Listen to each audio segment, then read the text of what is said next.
Lupin the Third, Oh, right. That's on right? Netflix, right? Yeah, is it coming to Netflix? Yeah, but the original was the Castle of Castiglione Oh or yeah, Cagliostro, it's and incredible film.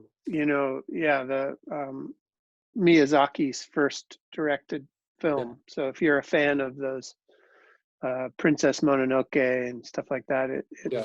it's not the same, but it's entertaining. It's really entertaining, Is it and out? they're making a new version of that kind of thing. Is it out already, or is it I don't still? think so. I think it's I on the think way. it's coming out. It's on the way. It's what is it, G Kids, Right. and I think HBO Max distributes stuff for G Kids. So if you have HBO Max, you can watch it. Sorry. I do.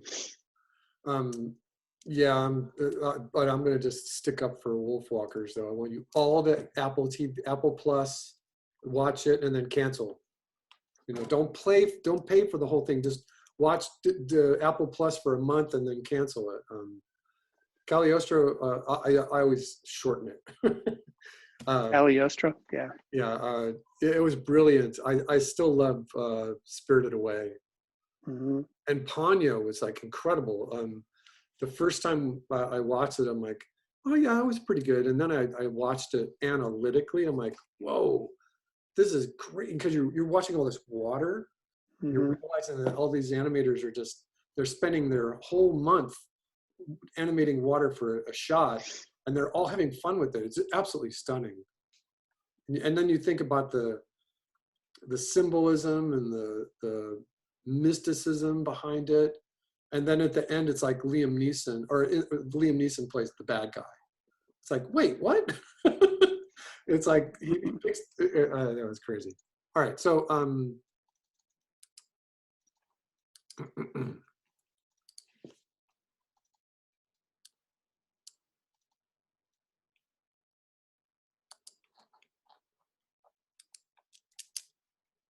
I did that. Okay.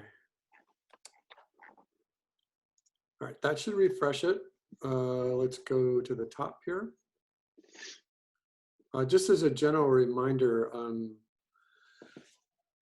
for Project 4, Part 1 that we did last week, I was very generous with the grading. As long as you were right in the right spirit of things, because this one is worth 300 points. I think it's 300. Yeah, so the total is 400 points. And I'll do the same thing with the final project as well, where I'll do like pre-production 1, part 2, uh, part 3, or final or something like that. All right, so we have Yola here in front of us, but she emailed me earlier and said that she had the flu. And I'm like, oh yeah, okay. Yeah, and then I was like, wait, you only get the flu by going out and getting it from someone. You weren't social distancing. Yola! That was after I emailed her. So let's just figure out if we can see what's going on here. So we've got a crocodile with a mop top and another croc coming up to him. And then this is a map. And there was angry eyes on that first mop top at crocodile. This one's got an idea. Look, there's a little icon of a light bulb. What does he do? He rolls over and then rolls back again. And then they look at each other and they're in love. I guess that's what the little hearts mean. Just for whatever it's worth, if she's slugging these panels, you really shouldn't have, oh gosh, darn it. You really shouldn't slug story panels with the same number of seconds. It doesn't help the read of the story. So she's got 2 seconds, 3 seconds, 3 seconds, 3 seconds right here. Don't do that. It's not good cinema. All right, and then this mop top looks like it's shaking and plopping. And then this character, looks like there's a vertical pan, comes up out of the water bipedal and then smacks the other character. And it looks like this thing comes and smacks on the lens of the camera. So maybe what she's doing here is pointing out that this croc is a fake, and he's got like a little wig on, and he's trying to impress the girl with the wig, and she's not buying it. That's what I see. Is that okay for everybody? Yola, everybody, clap for Yola. I want hands up there. Clap. No, yeah, okay.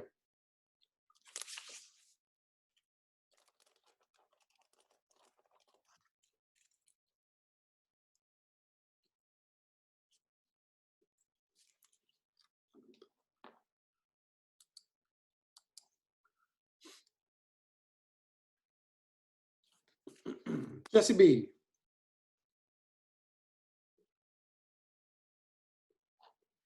All right. I think in there, after a few pages, is the first. By the way, when we looked at this last week, I was terrified. I'm like, oh no, this is way too much of a script, but it was fine. So you did thumbnails, Mm-hmm. and then, so here's your final. Yeah. And I just used typeface for a title. So I like the idea of staying close on his face for a minute, or not a minute, but 4 seconds. A little bit longer of a. 4, 5, 6, 9. Yeah, but I mean, before the camera moves. Right. So it stays on his face. He's alarmed by something. He spins around, walks over to the Periscope. periscope, thank you. Does a quick flick of his finger to get the cap to flip down from the periscope, and then looks in it and wipes it off a little bit, I think is on one of those there. And then on 13, peers into it.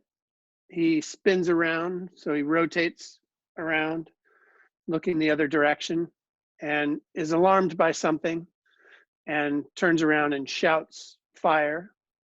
And then when he looks back into the lens, which I think he does, but I don't see it. Here, let me close this. He's disappointed. He's distraught.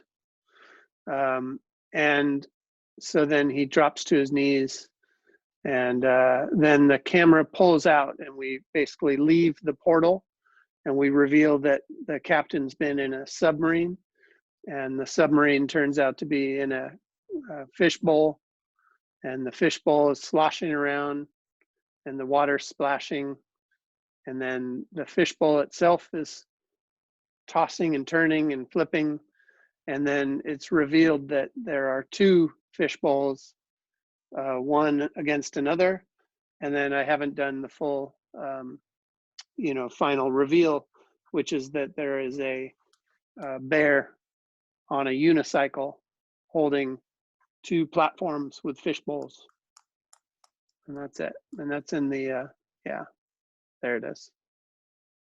There you go. And I like the idea initially of then zooming into the other fishbowl, but I don't know that I would need to. I would kind of like the idea of symmetry, of Right. coming out and then going back in and then basically starting over. But that last panel I added 31, which I kind of hoped would explain more of my kind of the 2 submarines firing at each other. Right. I think that you do want to finish that with the other panels and get that bear in there. Okay. I think that's a good ending. And just as we talked about last week, I think that your fish bowls in production look better than they do in your little model drawing. So on 31, I wanted to like sort of indicate that there was a different fishbowl design for the other. Sure. For the other guy, but right. So he's more rounded.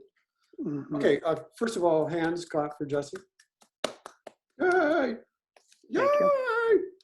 One thing that I think that you could do is, now that we're seeing this in board form, is that he turns around, he looks through his periscope.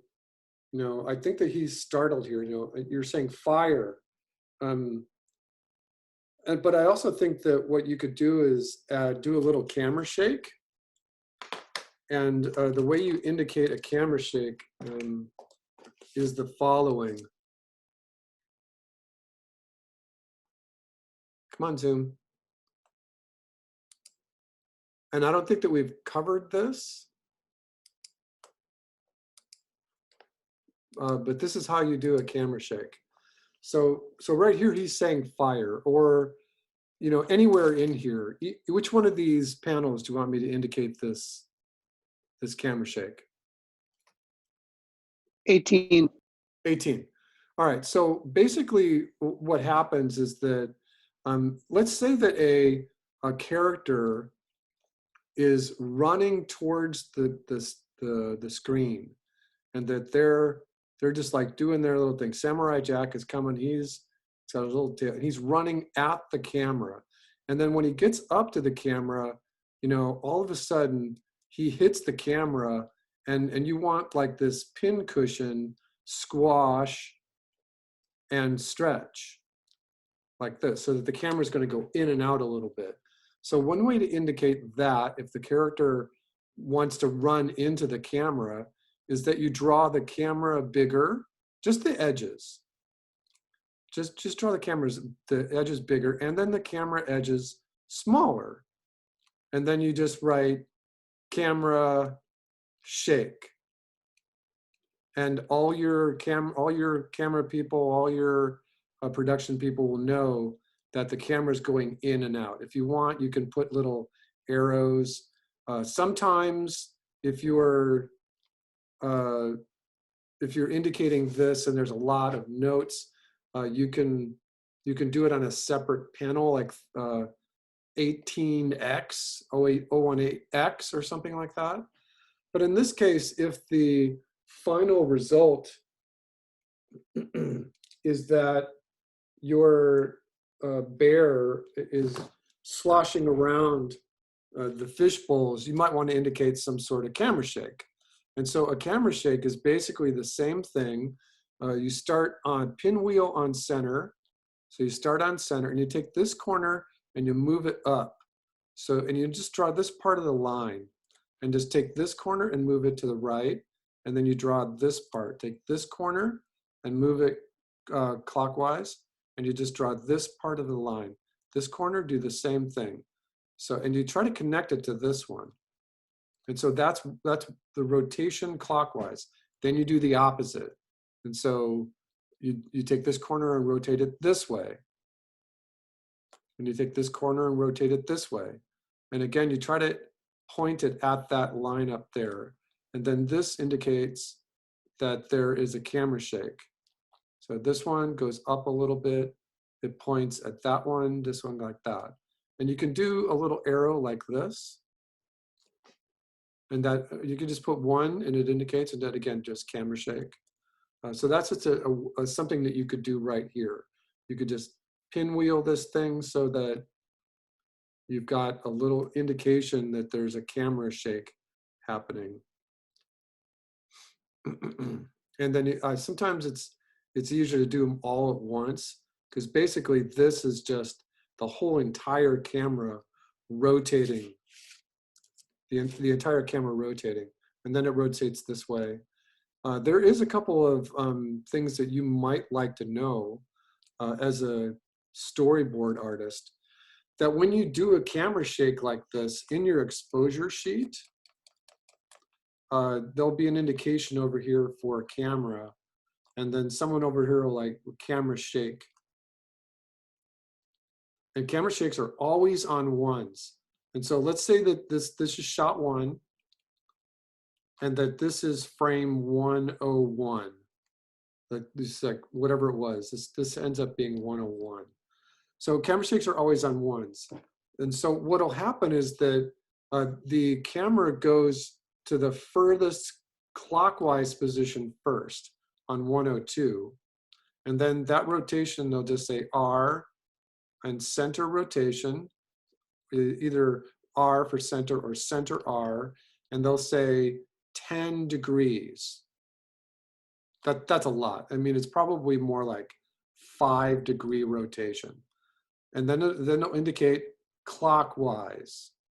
And then the very next frame, 103, will be 5 degrees counterclockwise. So it'll go up and then back and then 4, 4, 3, 3, 2, 2, 1, 1. And that's how it dies. So it'll be 4, 4, 3, 3, 2, 2, 1. And that is a total of 1, 2, 3, 4, 5, 6, 7, 8, 9 frames. And that's about 1/3 of a second. And that's perfect for a camera shake.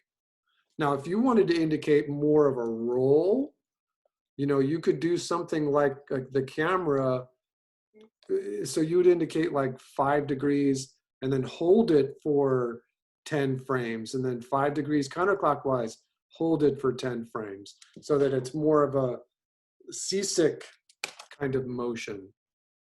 So, and it was kind of odd because I did have that in my notes that I wanted to cover camera shakes today, and Jesse allowed me to do that for you.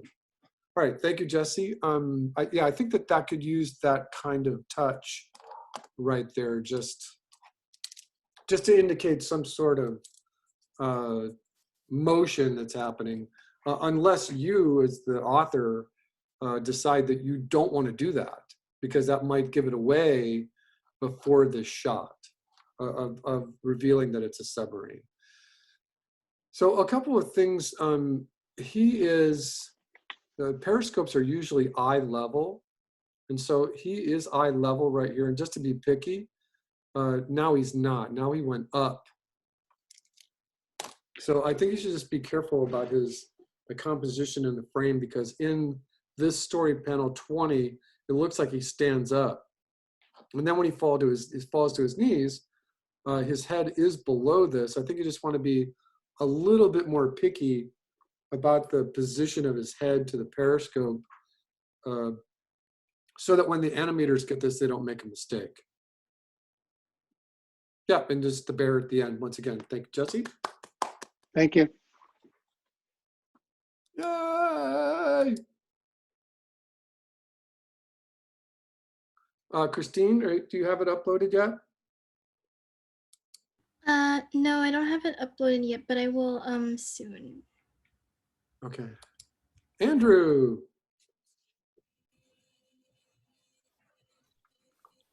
Could you zoom in a little? No. All right. There you go. How's that?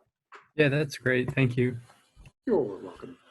All right. So the story's title is No One Will Ever Notice. It starts with this guy named Donald at a desk. There are 2 flags behind. There's a piece of paper at the desk and a phone. And he's writing at the start. And then he farts. And then he looks around. There are these clouds of gas around him. He looks around. No one's around. He continues working. The phone rings. He picks up the phone. The guy on the other end starts saying blah, blah, blah, blah, blah. Donald farts again, and the phone goes quiet, and Donald's like, oh my gosh, he heard me. So Donald, well, the guy on the other end continues what he was saying, blah, blah, and then the phone clicks. And Donald's just in this state of shame. And then all of a sudden, there's a knock at the door. Donald's startled. Then the camera rotates to look at the door, and there's this guy there, and he waves away some of the smell, and then comes in. Donald's still a little nervous. And the camera rotates to an image holding both of them in it. And the guy comes in and he starts talking to Donald. And then Donald farts again, and the clouds appear again, and the guy waves his hand, trying to get some of the smell away, and he just decides to leave. And Donald's in again, this state of shock and shame. And all of a sudden, he goes through these intense expressions, and then a lady pops up from under the desk, gives Donald a slap, and then walks away. And then as she's walking away, Donald's looking at her butt, and then Donald ends with a smile on his face. All right, Andrew, everybody. Clap, clap, clap for Andrew. All right, so I have a couple of pointers for you. I think that you attended to a lot of the things we talked about last week. But now that we see this board here, I think that this character right here, when she starts her anticipation to go to slap him, if she uses this arm like she's using here, it's harder to see. If she were to take her hand and bring her hand up here, right? Are you following along? Yeah, writing notes. To the point where she takes her hand all the way over here and changes her line of action like this. So this is position A, this is position B, and it's her left hand. I And see. then in this shot here, she can lean forward. Her right arm would be like this. And then her left hand would be smacking and following through like this. And then you might need a 34B where Donald's face is like all the way into the camera. Hmm. And he's like,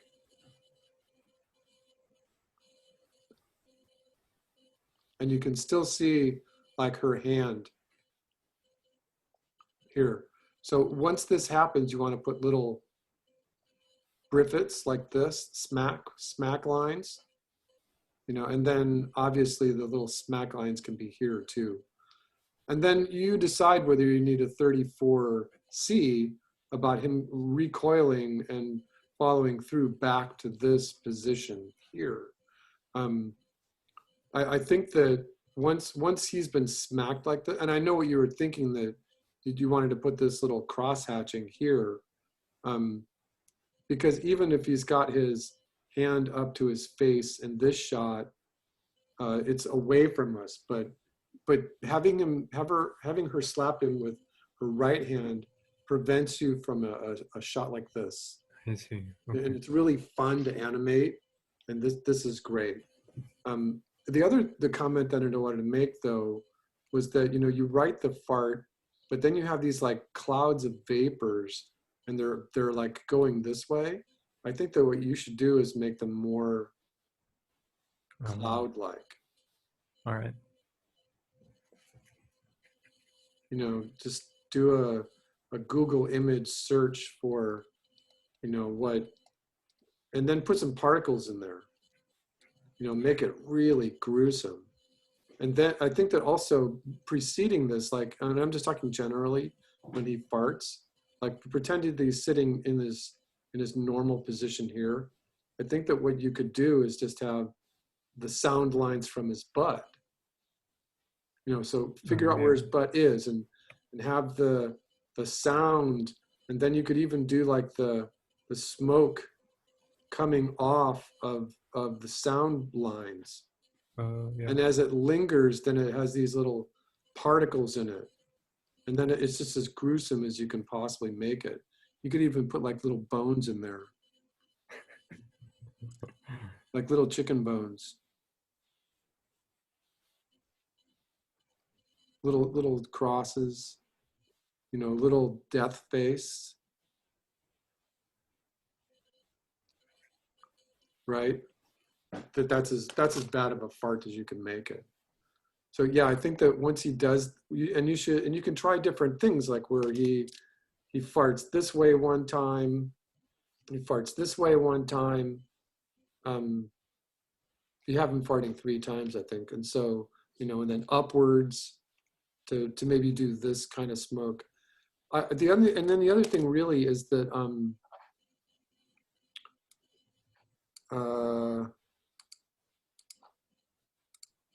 she should be just more incensed here. You know, before she cracks him, she should be like, "Oh my God, what are you doing?" No, you know, no matter what she was doing under the desk, I think that he's just tortured her. So I think that she should be just a touch more furious. Yeah. And don't be afraid to break your seconds. Yeah, to 1.5, 1.25. You'll see if you ever get to the animatic that these will change instantly and with more experience as well. All right, thank you, Andrew. Thank you. Fernando. Hey,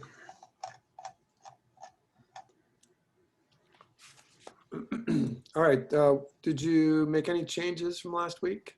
yes. All right, talk to us. Okay, so the short story called the short one shot film called Camila.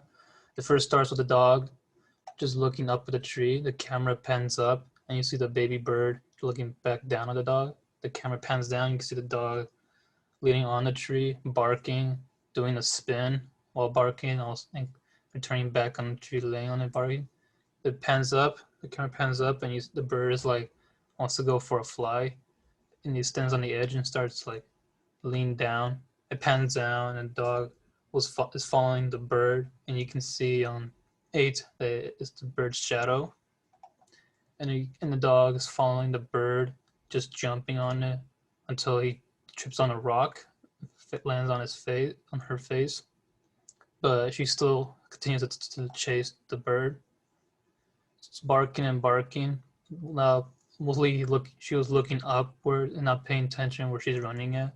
She kicked her ball, and the ball bounced on the tree and bounced back, hitting her in the face, knocking her down. But then she hears the bird coming, starts flying again, and she quickly try to get up and start chasing the bird. And it zooms out, and you can see both the dog and the bird running or flying back and forth, and zooms in to the dog like jumping on a tree. The camera pans up and you see the baby bird and the mama bird. The mama bird dives down, chasing the dog, poking her in the bottom, until the dog went through the doggy hole. And the camera goes through the wall, and you can see the inside of the house, the dog scared and hides under a table. End. Mm-hmm. Okay, Fernando, thank you very much. Clap. I want to see hands over there. There you go. There you go. Thank you, Christine. Yeah, so this is really great. You ended it a little differently than what I had suggested last week. Could you remind me what I suggested? I think draw like the same scene on the couch, and you see the owner looking at the dog. The owner said, "What's wrong, girl?" But the dog, I think the dog ignoring her and just walks past her. Yeah, you don't need to do that. This is good. I think it's very good. It's the right length. It's the right temperament. It's fun. I think your camera's in the right place. The tree looks like a tree. Thank you. You know, I have a thing queued up in our lecture about trees. Yeah. But this works pretty well. I think that for anything, just you want to see what things look like cinematically.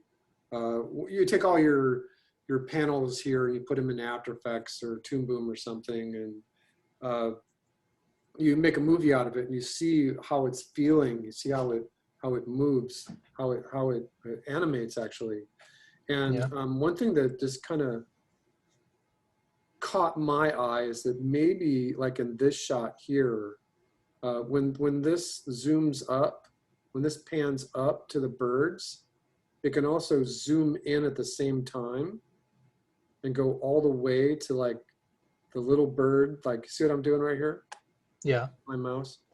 And then the mama can fly in and she can look at her baby and then she can look down at the dog and then react, and then you can crash zoom out or just follow the bird as it chases the dog. That Yep. might be a nice little acting moment. Okay. That's the only thing I saw. It's really great. Thank you, Fernando. Thank you.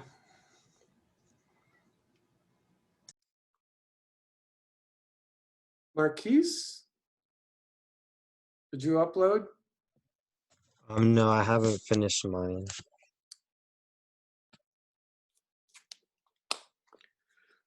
Hannah Joy, Hannah Joy.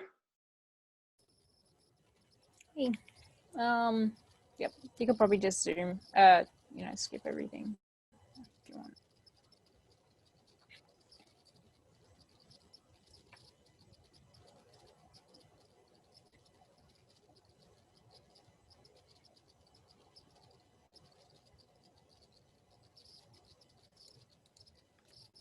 Go.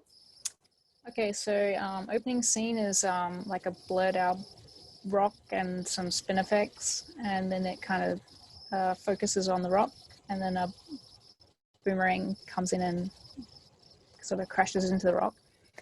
You can scroll down. So starting at position A, you can see the title card, and then it pans up and zooms in on the characters in the background. And at the characters, the older one is Djarili, and the young one is Minjara.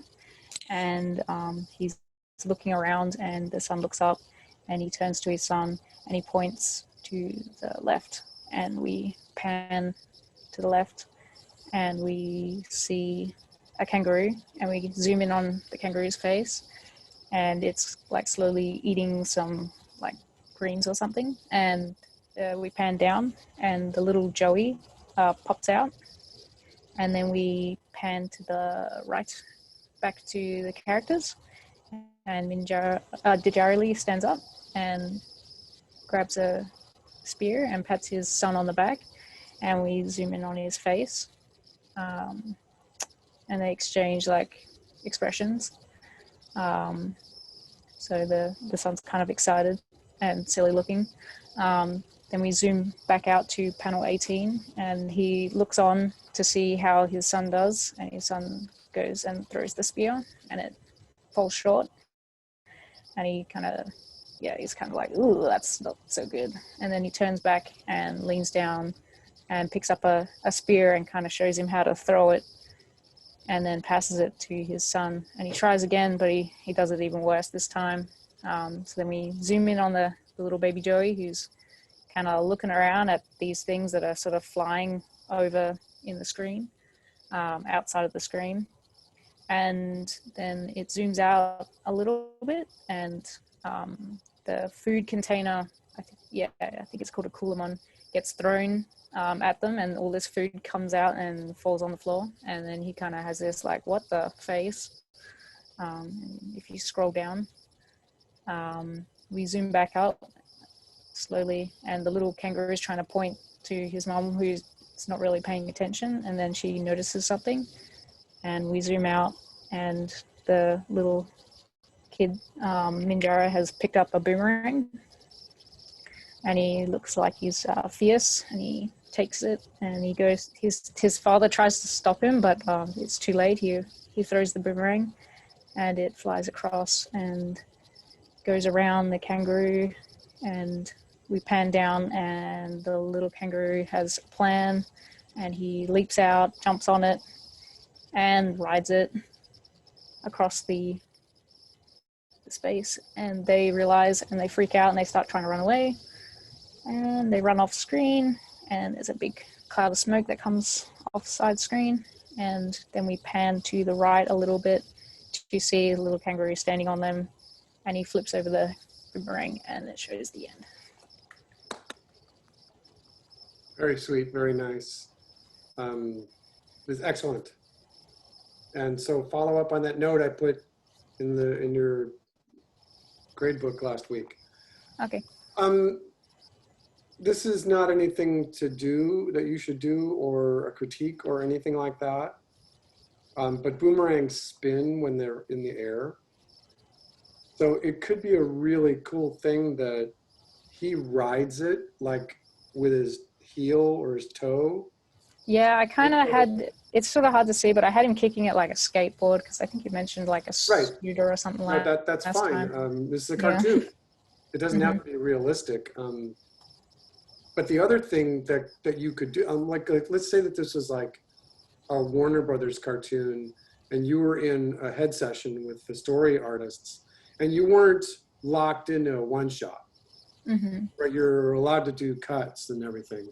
You know, it could be really fun if the Joey stands up on it, you know, as it comes around, he jumps on it and then it's like, whoa, and Yeah. you know, it's pulling Like a him tornado around. or something. And then he figures out, no, you know, like an ice skater, right? He goes, no.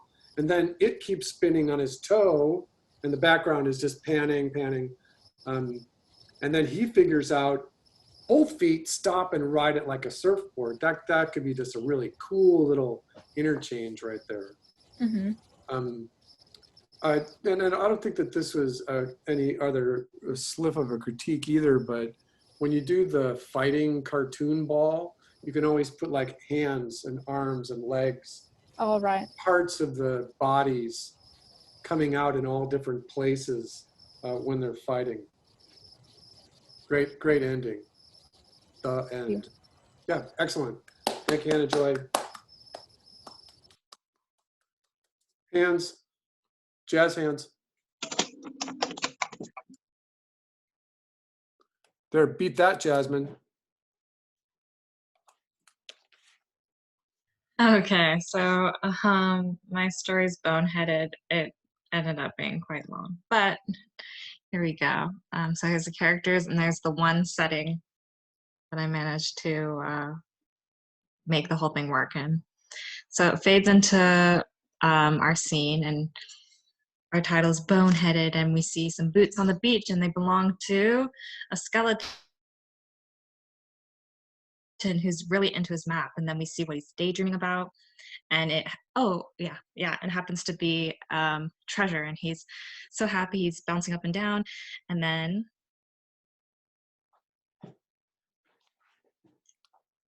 his daydream pops and he realizes he's stepped into a hole and he falls into the hole, and a pup walks in, and we see that the pup is very friendly and just kisses his face, and this Captain Boney, who's the skeleton, isn't that into it. He pushes the pup away and grabs his hat, grabs a map, and he sees, he pans to see the landscape is full of like dug holes, and he's not that happy about it, but he's climbing out of his hole, and the dog just starts following him, looks up at him, starts following him across the beach, and they start to bond. So we get a pan of that, and he's still into his map, and then when he slightly puts it down, his eyes dart right to the X,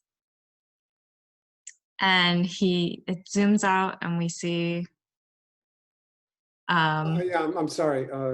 From this panel 49, you should indicate that there's like 49 is here, and then a zoom out. okay. Otherwise, it ends up looking like a cut. Continue. Yeah, so he throws the map in the air and he starts running towards the X, and we see the pup looks down at the map, and it zooms into him, and he sees warning quicksand, and this dog's very intelligent and he's very surprised at this. And then we cut to Captain Boney sinking in the quicksand, and he's sinking, and he finally gets to the treasure that he wanted. So he gloms onto it and then is poked in the eye with a very long stick. And It's like poking the eye with a long stick. and he grabs onto it. He notices that it's his way out, and he's pulled to safety while still holding onto the treasure chest. we see that the dog's at the end of the stick and he's flung out into the sky and he falls and the treasure chest ends up landing on him. And then we pan up to the sky when we see that it's night, and then we pan down and we see that the stick's on fire. And What stick? Wait, really? Oh, okay, okay. just for the nighttime. And Why? he opens up the treasure How? chest and he sees just How does the stick get on fire? Go ahead. and he opens up the treasure chest and there's just one bone. And that is really upsetting to Captain Boney. But then the dog comes up to him. Captain Boney gives him the treasure that's in the treasure chest, which is the bone, and they hug. And the map flies down in front of them and says the end. 112 end. panels. OMFG. Jasmine, everybody. Okay. I don't think we saw all. Did we see all of this last week? Yeah, but I had to reframe it because it wasn't a one shot. Oh, that's right. So this is great. There's just a couple of things that I would prefer. And let me just pick a good panel to point this out. Yeah, this is okay. So a couple of things, just like, come on, zoom, zoom, zoom, zoom. There we go. I think that you want to engage your audience. So a shot like this, I think your camera is just a little far away. You know, bring your camera in a little tighter. This example right here might be a little too not paying attention to the focal points, so it might work just a little better, something like that. Just saying, right? Just to make it a little bit more aesthetic. I think that it also might help if you use just a really thin line for your camera guide rather than this big chunky one you've got, just to make it really more precise. Also, when you're doing that, remember that you have focal points on the thirds. And so when you look at a composition like this, there should be no reason, if this treasure chest is entering from off screen, that really the dog and your main character should be on the lower focal points. Just saying, because then that'll give upper room. So you just take the shot, move the camera in a little bit, which kind of repositions it like this. Put your focal points on your characters and gives room for the treasure chest to come in from off the screen. You did this digitally, so you know what we see is a lot of copy and pasting, which is fine. You know, that's absolutely fine. And I can't scroll. There was one other thing I wanted to mention, and that was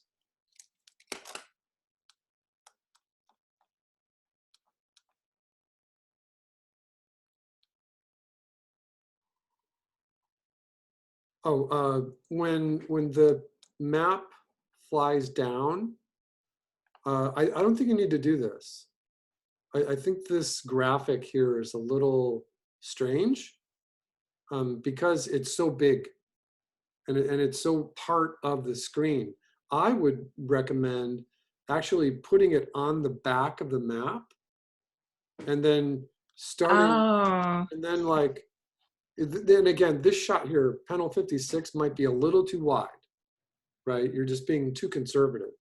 And when you pan back over, so this shot is going to actually pan over to the dog, reveal this, and then keep going.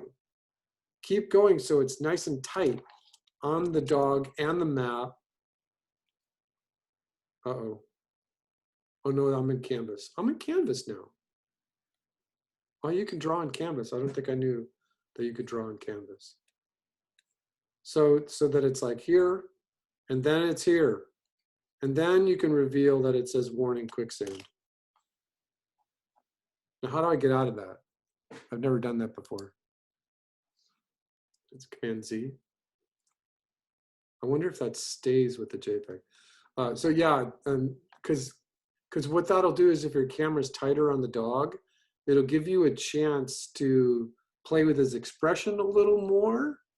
And because your lines are so heavy, you don't get a chance to do that when your camera is even farther away. So again, this is great, but those are just some general suggestions. Always just remember that you should have background, midground, foreground elements. In a shot like this, if you have just a color card, you're almost obligated to be in a little closer. All right, Jasmine, everybody. Hands for Jasmine. Yay! That looks really weird, doesn't it?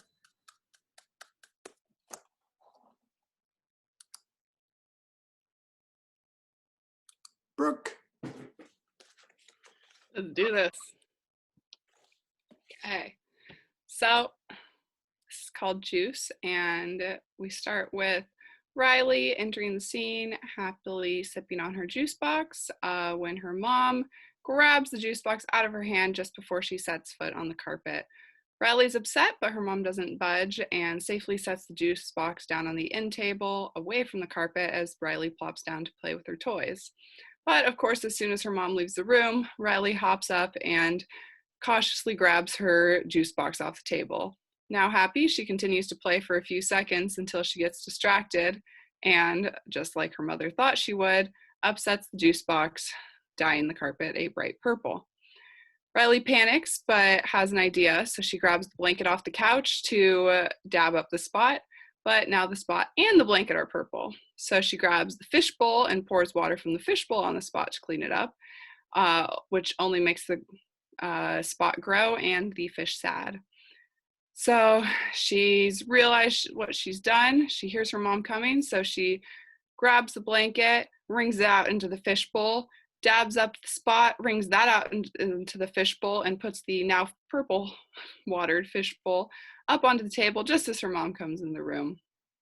Her mom sets down a new clean fishbowl. The fish happily makes the jump from the dirty fishbowl to the clean fishbowl, and her mom looks at her with dismay. Mom takes the juice box away as punishment, and Riley's sad until she realizes most of the juice wasn't left in the juice box anymore. It's actually in the fishbowl. So she starts drinking from the fishbowl and promptly spills it back all over the carpet again. The end. Work, everybody. Okay, good continuity, good story. I think that the connection between panel 28 and panel 29 is kind of hard because Okay. moms come in, you have these little briffets, these little sound effects thing. Here comes mom, open the door, close the door. Oh, there's mom. She's got her arms crossed. Boy, is she furious. So, things can happen magically. So in panel 28, where's the fishbowl? Yeah. I think that you can do this with a camera. I think that if you were, let me try this again with Canvas, because now I'm happy. I think there's actually a way that you can even save what you draw on Canvas so that We don't need to do that though. Oh, look, I've got colors too. So I think that if you were to just push in to see, and you can play with your camera. Oh yeah, this is much nicer. Why didn't you guys tell me about this earlier? I think that even in here, you can play with your camera. You can push in to see how pernicious she is. Tell us what she's thinking. Even in a shot like this, the camera can stay this side and she can, get up, stand up, and the camera can follow her over. So something like this, if she's genuinely upset, the camera can start out. I mean, it is a little wide, right? Just put her in the center if you want, but think about your composition there, and start out here, and then you could go all the way into here, like, oh, I can't draw over here. Damn. You could be like, ah. You know what I mean? Ah, I mean, how cartoony do you want to make this? Uh-oh, I just went backwards. Let's see if it saved it. It didn't save it. And then I caution you to be careful. Your character is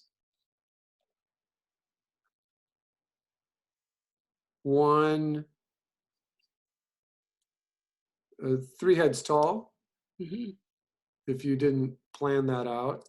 And then I would caution you to be careful because now she's 4 heads tall. And then in this shot here, this panel here, 20, she's 1, 2, 3, 4.5 heads tall. So yeah, that drawing right there is a little funny. Yeah, and then I think that once you do this, you really have to indicate it in this panel. So push in. You could just do it right here. Push in to reveal panel 23. And then again on this one, you start here and push out to reveal panel 24. It's just the absolute correct way to do it. Okay. And then be careful of your model. You got really loose right here. And again, she's off model. Even to the point of playing with the camera, you could go all the way in on this fish and do like a thing where he's like, oh, get your mirror out and feel what it's like to be a fish drowning in grape juice, right? Crosses in his eyes, bubbles.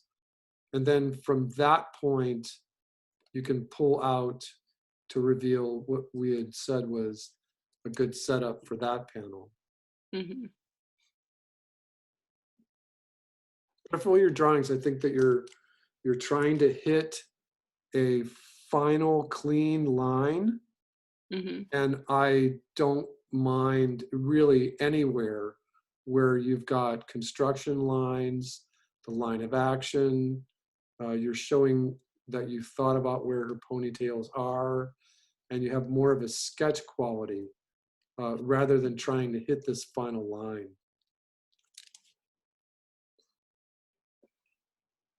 If you're thinking drama and your camera was close, and you wanted to pan down to reveal a shot that was more, the drips on the carpet, and then you so you're down here, and then you zoom up, you pan up to reveal her face. I think those kind of indications will help you a little more. All right, Brooke, everybody. Thank you. Hi. That does look really weird, doesn't it?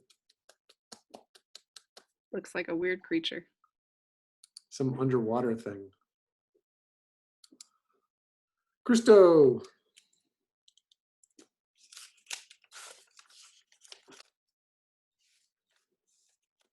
Christo. Yeah, I'm here. Okay, so my thing is called Tanked. So it takes place up on a hill. A tank comes from behind the hill. Yeah, Billy, just go to 6. It rolls up from behind the hill and it stops in front of the camera. Turns its turret to the right side, and behind the tank at a distance comes a bird flying in. And as it gets closer and closer, the tank suddenly turns around without warning and shoots the bird out of the sky. which suddenly another bird from behind the camera gets shot out of the sky as well. The muzzle of the tank hisses from the aftershock and ejects the two used canisters from behind the tank. The tank turns its turret back around and starts chugging away, crushing one of the expended tank shells. Another tank rolls from behind the hill, comes back to the same position, and from a distance flies back another bird. Okay, Christo, everybody. All right, so I don't think that you saved anything from last week, did you? Did you redo the whole thing? Yeah, I've done the whole thing. All right, so I have some notes for you. I think that you want to be careful about the tank being approximately, that big, right? It's a certain size in panel number 3. By the time you get to panel 4, it's quite a bit smaller. So as a continuity error, you want to keep that tank at least as big as it was in the previous panel, or even a little bigger. Okay. And then I think that what happens then is in panel 5, that gives you a chance to do more of an in-between between panel 4 and panel 6, where the basic construction of the tank has come up into that position, and now it's a little bigger in 6. It stops. I don't think that you need to be drawing your characters, your elements with a straight edge. I would prefer if you were sketching. Mm-hmm. Do you have a Cintiq, a digital tablet? Yeah, I do. I think you should, get yourself familiar with it. So you've got this bird. I think that this is weird that it jumps around. You've got the bird. It's coming in there. I think that what you technically missed is a panel right here between panels 12 and 13, which would be a panel that would look something like, you just got to zip this around.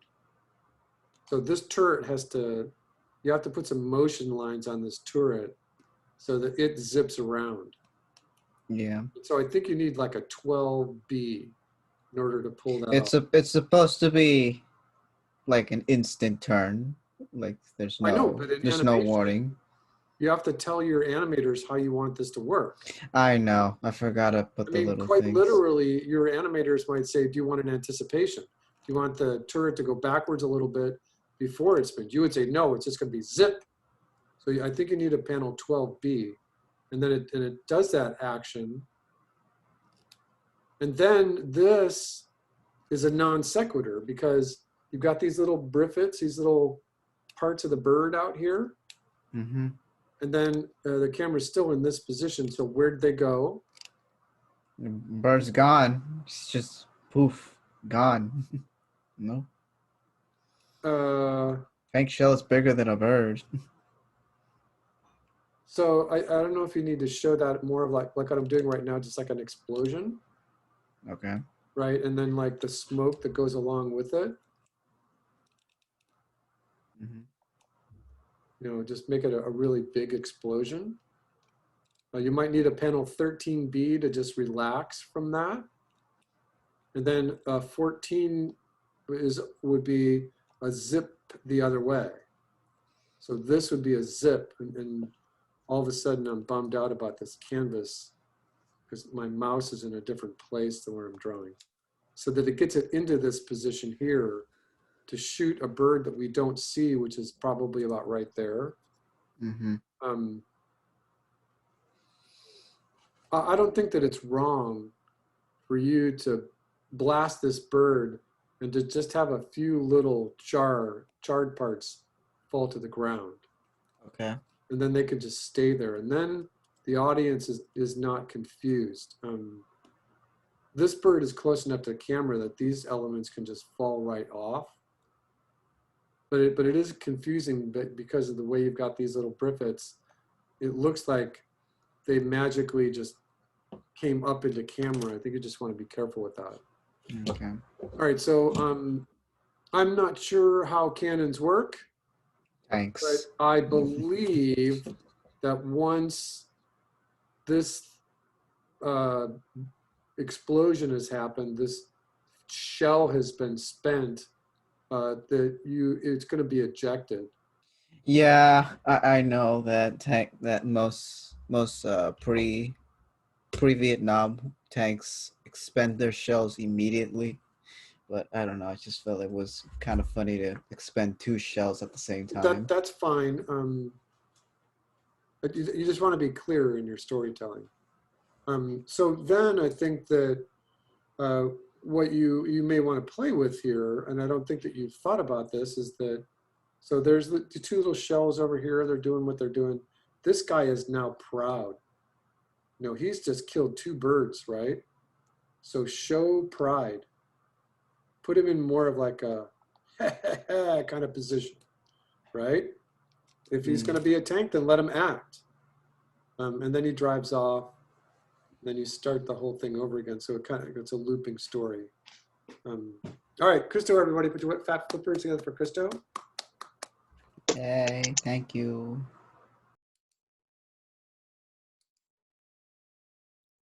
Evelyn.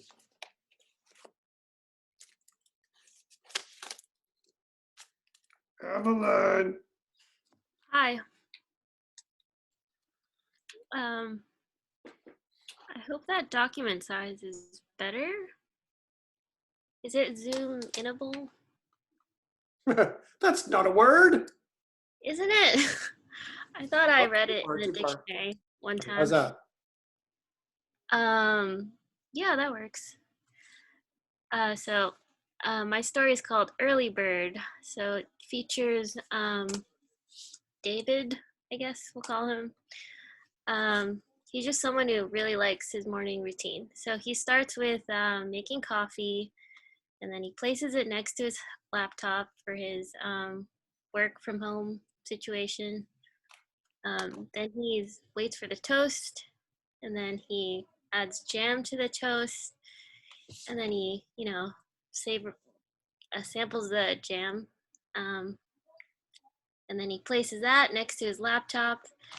And before he gets ready to work, he opens the window, gets in some fresh air, and then he sits back down and he works a little bit. He takes a drink of his coffee after eating some toast. But then he reaches for another toast and it's gone. And then he's like, what happened to my toast? So he looks, next page. So he looks, didn't see anything. So he looks under the table and there is a pigeon. And it has his toast. So he's like, no way. And then he goes under the table and goes after it like you do. So he's kind of like swatting and reaching for the pigeon, and then it flies away. And then in the process of him reaching for it, he hits his head on the table, and then he gets back up, and then the pigeon is on the table with his toast. So he kind of backs up to the other wall where there are pans hanging. So he grabs one, and then he tries to take a swing at it, and then it flies away because it's a pigeon. And instead of hitting the pigeon, he hits his laptop, and that hits the cabinets on the other side of the wall. And it breaks apart, it falls on the floor, and he's sad and defeated, I guess. And then it pans over to the pigeon, kind of smugly, just at the windowsill, like at the escape route. And then it holds up the knife that he used to spread the jam, and he's like, what? And then he drops a pan because he's in shock, and the pigeon flies away. The end. Good. Evelyn, everybody, put your wet fat flippers together for Evelyn. Wet fat flippers together for Evelyn. All right, so I have a couple of points for you, but just according to the directions, well, this is really good.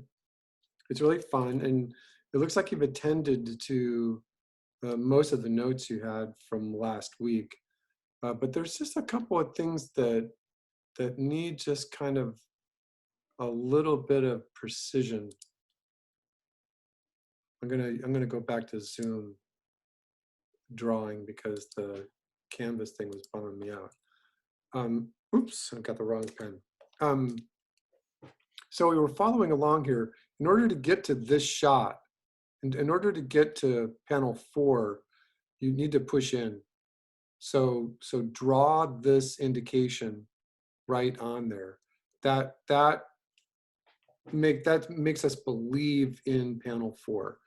But here, what you have to do is you have to bring your laptop bigger and the table extended and start where this panel was.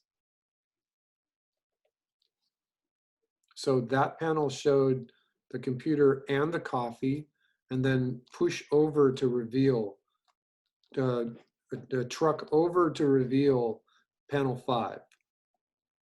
Understand? Yeah. Okay, so then and then here, going from panel 9 into panel 10, is that you put the close-up here, just like that.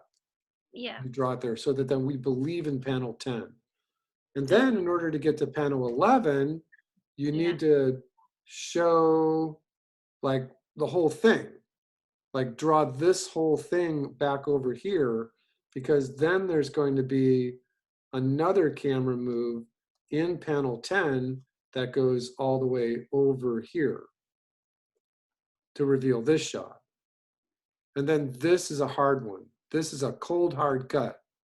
You know, so if this room is there, right, this is the cabinet, and then the window is over here, and the curtain is here, that's in this shot right here. Here's the table. So what you have to do is you have to draw all of this for panel 12 so that you can indicate in panel 12 that you're only going over to this part of the background for panel 13. And in order to do that, these they may not line up very carefully or very cleanly, because if you're going to draw this big background here, you might need to push your panels over a little bit more. Do you understand that part? Yeah, yeah. So you do have an active camera, and like I said, you just have to follow it through. So this is panel 14. You're getting into panel 15. You got to put a camera move here. Okay, yeah, that makes sense. And then again, if you go back to this main background here, that you're actually doing something like going from this position, and then that position is panel 13 and 14 and 15 and 16. But in order to get into 17, you have to go all the way back over to here. So I think that what you need, this is 17 now, you need a big background to track your shots over. And so you can figure out where your trucks go. You've got this here. This is correct, but you missed all the other ones.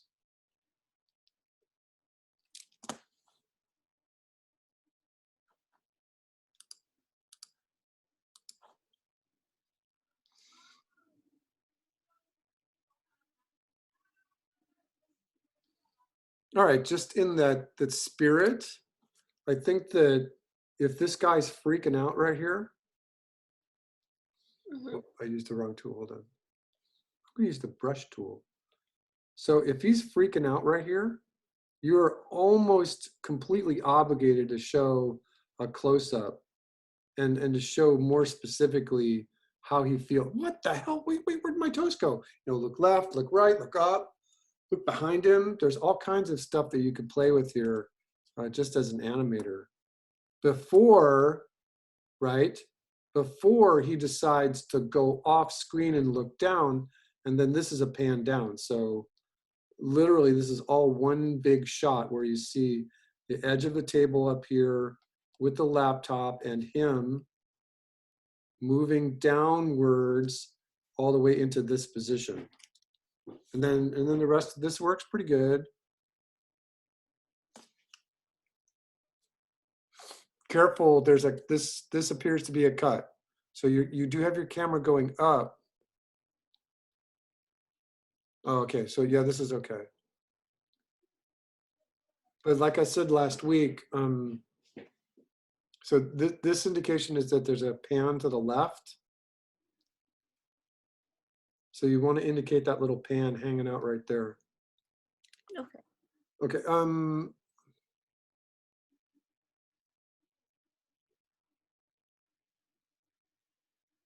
yeah, I think it's good to have the pigeon taunt him with the toast.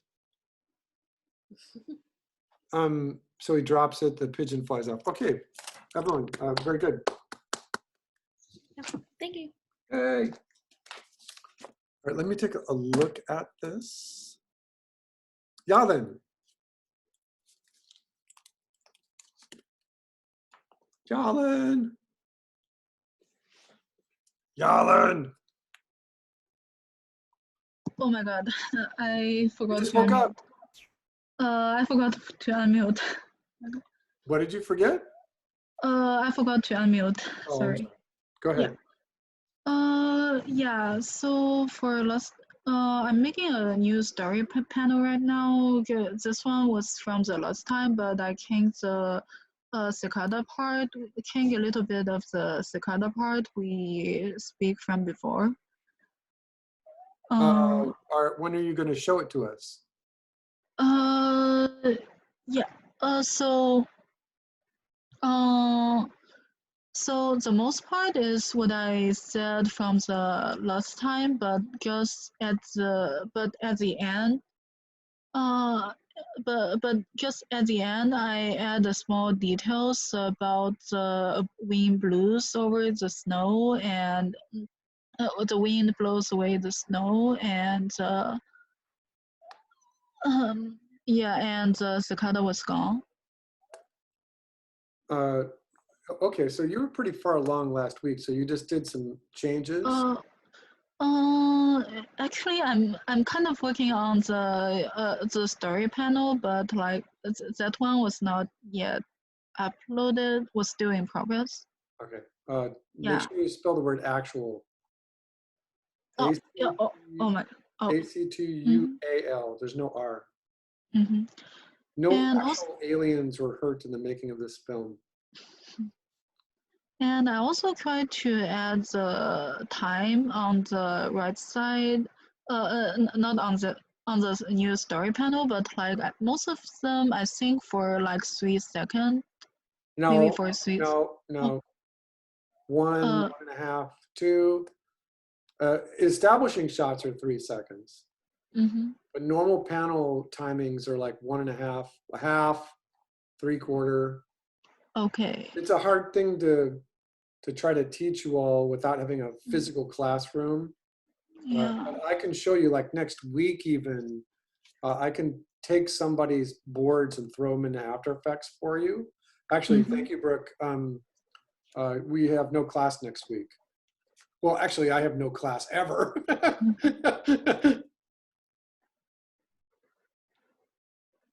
Thank you, Jasmine. Yalin, if you have updates to this, I think you can update another file. Mm-hmm. Yeah. And I think the deadline isn't right away. All right, let us do this.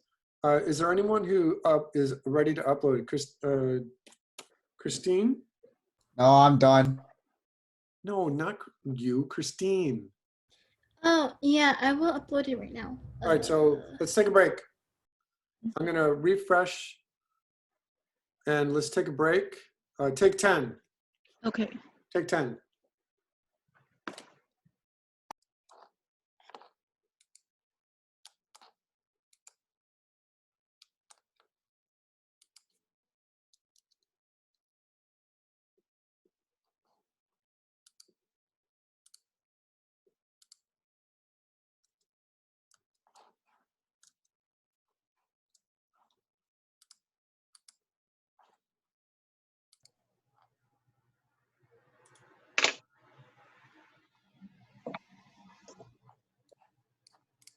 All right, talk to us.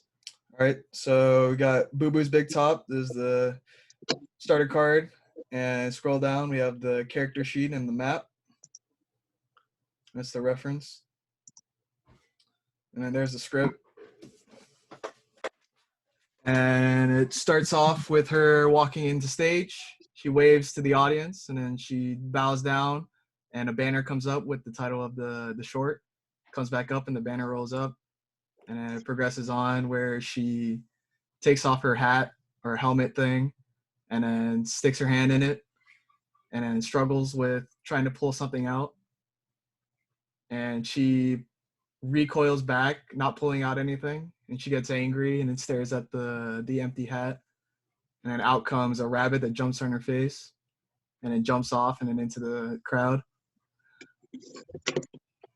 And then she recomposes herself, steadies herself, focuses, picks up the helmet again, puts it back on, and then begins her next, says to the audience it's not over yet. So she begins the next part of her act, where she pulls something behind her back, which is juggling balls, and then she starts juggling. And then the crowd starts booing her and starts throwing her rotten tomatoes. So she catches those tomatoes and starts adding them to the juggle collection. She ends the juggle by throwing the tomatoes up, and then it eats them. And that's how far I got so far. But then I'm still working on the boards right now. Okay. Hey, Brooke. Yo, Brooke. Yeah. What's the first thing I'm going to say? Zoom in.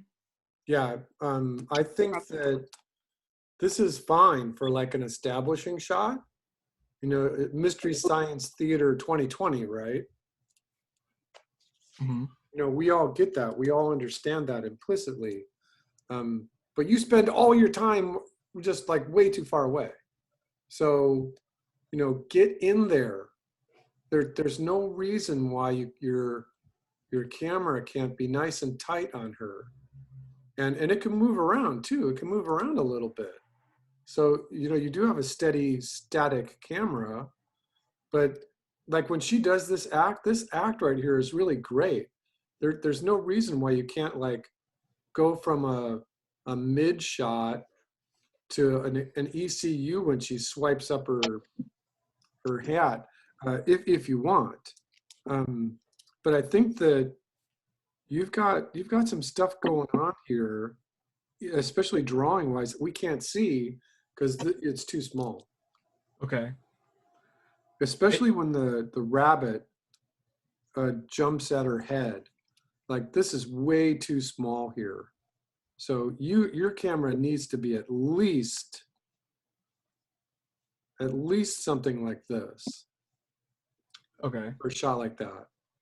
And you said that, where does the bunny go? It just jumps into the crowd. It's off screen. It's gone. Well, no, it just goes off the screen.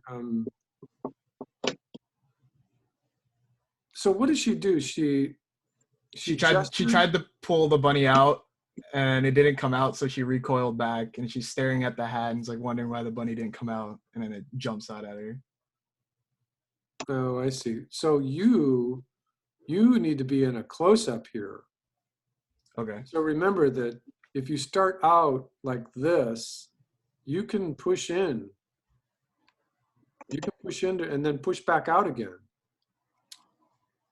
All right, so how are you going to end this? Huh? Ending it? Oh, she does one more act where she does like sword swallowing, and then somebody throws something at her, and she kind of gags a little bit, and she looks at where the object came from and runs towards the crowd, and then the object came from like the POV of like the person sitting in the stands right now. Okay. Okay, so just finish it up. Mm-hmm. Let us do. Timmy, everybody. Wet fast before together for Timmy.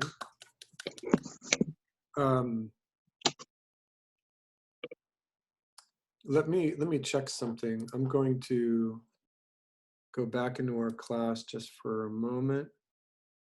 I'm going to look at the deadline for this project.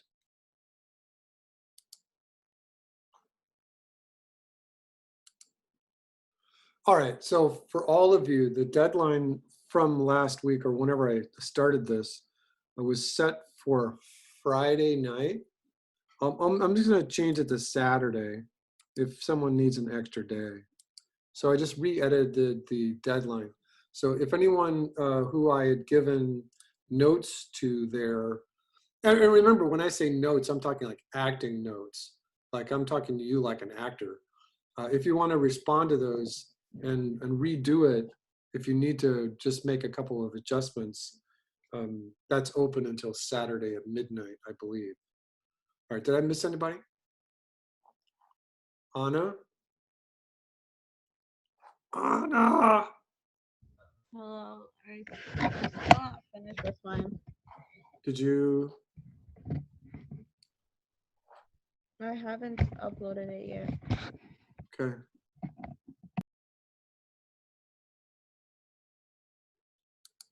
All right, so get that in there, please. And I'll give you as much points for it as I can. Okay. Okay, before I go on, let me just do a consensus from the class. You know, a lot of times I'll come up with something and in some strange haze in my head, you know, I'll come up with an idea and I'll try it out and see if it works or not. But I like this. I like that, you know, technically, if you look at a semester, we are 3/4 of the way through the semester. We're not halfway, we're more than halfway. And to have a project that is smaller in scope at this point is new to me. I'm from the school of teaching where everything builds on everything else. And especially in a storyboarding class where you start out small and get bigger and bigger and bigger until you finish with a crescendo with this final film. But I like this. I think everyone did really well here, and it gave you a chance to make revisions. Christian, Christo, I don't know where Christo went. Where's Christo? Hi, Christo disappeared. Where are you? I'm here. Oh, there you are.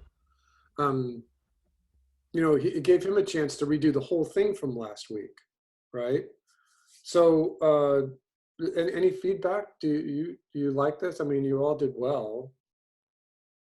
Do you think I should do a version of this in the beginning of the semester too? I don't know. I think it'd be good to Yeah. do when you learn about like more, like when you go into different camera shots and angles, and then we get to experiment, because that's cool. All right.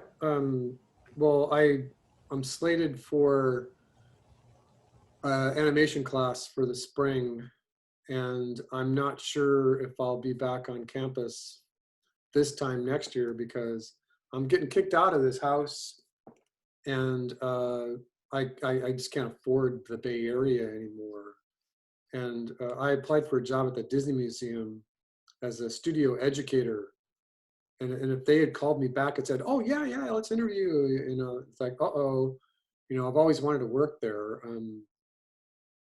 I even did the right thing where I sent my application to someone who I know there, and they passed it on to HR as well. And it might be a little early. I don't know. I also could be already moved into a new place when they email me and say, "We'd like you to interview." I'm like, I'm living in Portland. And, you know, at that point. A long week. Yeah, no doubt. Sorry, Sierra.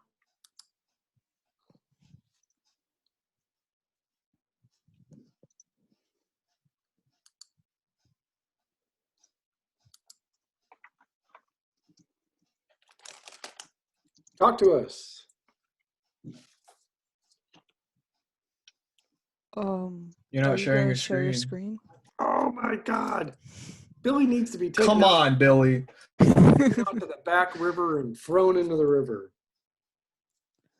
All right, so you start out with the shot that's like a really close-up shot of the place where you put in the coin for, like, to make the ride operate. It zooms out and you see one of those rocket ship rides that you see in front of like corner stores and stuff.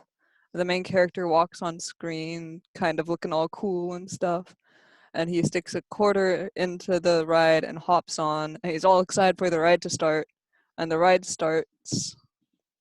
It's kind of just going in really slow circular motions. And he starts getting bored, like really bored. And then the ride stops. And he looks up because he's surprised, and he's like, I don't want it to stop. So he starts shaking the steering wheel, and then he starts pulling on the steering wheel, and then he gets up and he starts kicking the steering wheel, and it doesn't start back up again. So he climbs out of the rocket ship. And he's kind of standing with his back to it, looking up, kind of like, humph. And then the engine of the rocket ship starts up, and it shoots off of its pedestal, does a loop-de-loop in the air, comes back around and smacks him in the chest, carrying him off screen. And then you just have the end shot of the thing that the rocket ship had been sitting on in the corner store. Okay, pretty good. Sierra, everybody. Clap, Sorry clap, about clap. that. Clap, clap, clap. All right, so I have a couple, oh, damn it. I have a couple of suggestions for you. One, it's that you didn't do your slug for me, and I hate you for that. Come on, zoom. Yeah, sorry, I ran out of time. Zoom.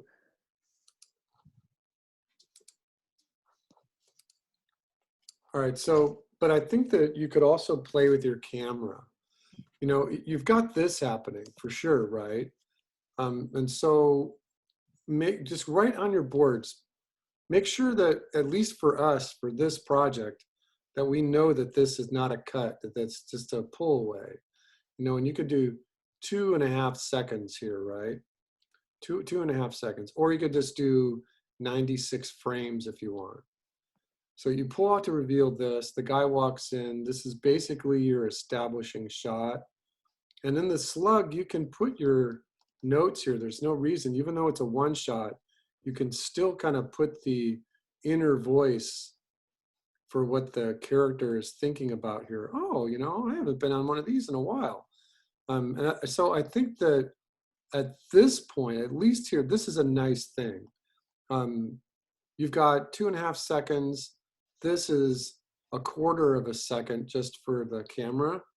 And then you can negotiate that, say maybe it's 12 frames sometime when you do your animatic. And then your establishing here can be 3 seconds. But when he comes in here, this is just like 3/4 of a second. But when he does that, bring your camera back in a little closer. We already know that it's a rocket. You might want to put like a little windshield on this, you know, just to be silly. It is a rocket ship, but just put like a little windshield on there. And so, and use this as your main camera here, because I think that your camera is too far away. All right, and then in here, when the camera does close in on him, don't forget, Zoom is being a weenie on me right now. Hold on. I'll just walk you through it with my mouse. That you need the camera view here. You need the zoom, the truck in on this position to make panel number 8. Okay, so this is all good. That's all good. He's huffing. That's good. You know, one thing that you may want to consider is that if this does do a loop-to-loop, that you may want to investigate just how cool, come on, Zoom, how cool it might be to draw out this whole shot, to get in there, put the background. You know, there's the storefront, there's the door. Maybe there's like a little thing of fruit right here. Hold on. And then there's another store here, you know, and then there's the roof of the store. You see what I'm getting at here? And then maybe there's an awning on it. And a sign in the window, maybe a sign for the store. Maybe it's one of those double-decker houses where there's actually apartments up on top and a second doorway to get there kind of deal. And then that way you can show the motion of your rocket. So you go from this and you pull out to reveal this wide shot of the, and you can, and because now you're in like basically a wide shot, you wouldn't think of it before, but maybe the rocket can do like a double loop that you wouldn't have thought about if you weren't in this wide shot. And then you can stay there where it hits him right here and takes him off the screen and leaves his tennis shoes, like right where he was standing.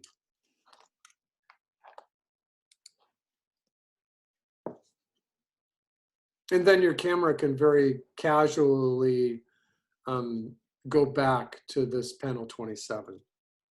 So just something to play with, just something to think about. I think that you really, at this point, should be slugging your board. You got your panel numbers, that's fine. Some missing camera moves themselves, if that's part of the critique itself, but you are missing the main slugs. All right, thank you, Sarah. Great, thank you so much.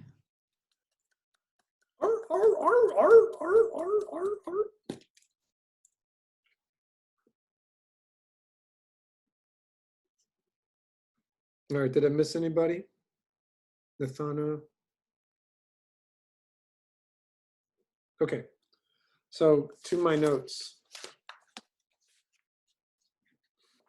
So there's a couple of things that I wanted to talk about before you start ideating for your final story, which again is due in, you got a whole bunch of weeks here.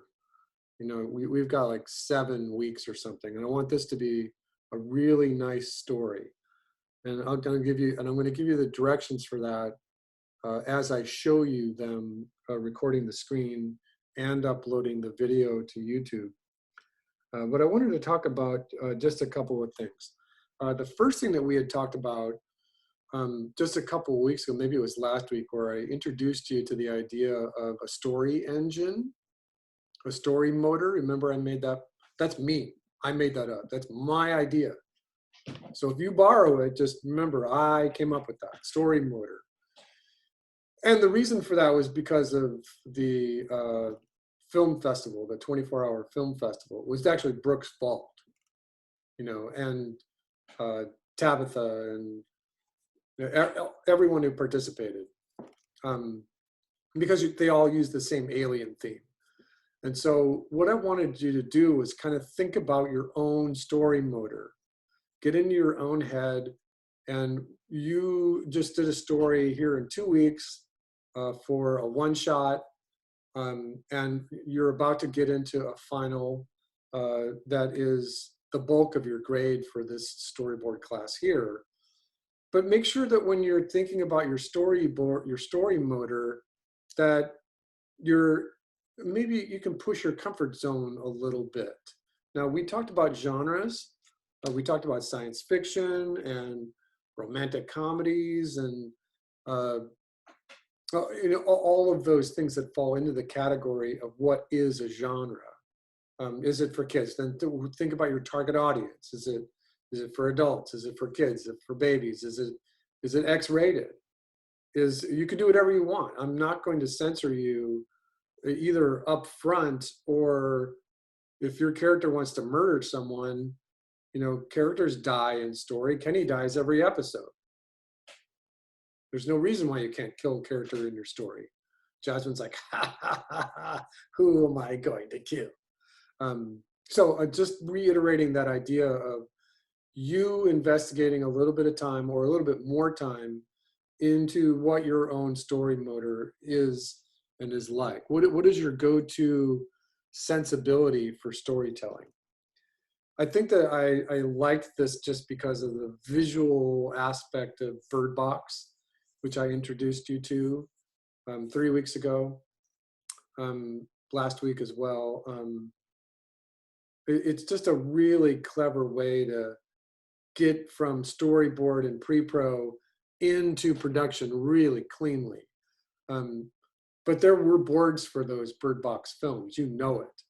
And the boards were probably done so well that they just took the board panels and called them keyframes, and they just started animating. And remember, that is a real thing, that in storyboarding, your boards can be, and sometimes are, very, very rough. Some of them are actually really messy, but the poses are there, and then they have a team of people doing storyboard revisions and storyboard cleanup, and then it goes to critique. So just keep that in mind. Investigate your own story motor. All right. Go through that same process. You have an idea, and that's what that clever little idea that Jasmine has right there. That's your story motor, right? That's your motor's turning on.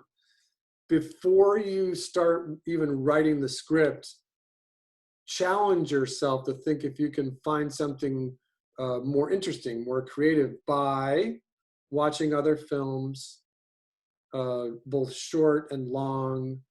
If all you've ever done is watch South Park and BoJack Horseman, then you're going to automatically have in your story motor a talking head, and you're going to have way too much dialogue.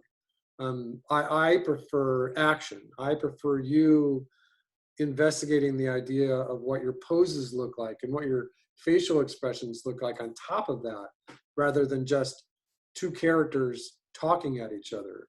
And I'm sure Chu feels the same way from a month ago when he was guesting for us.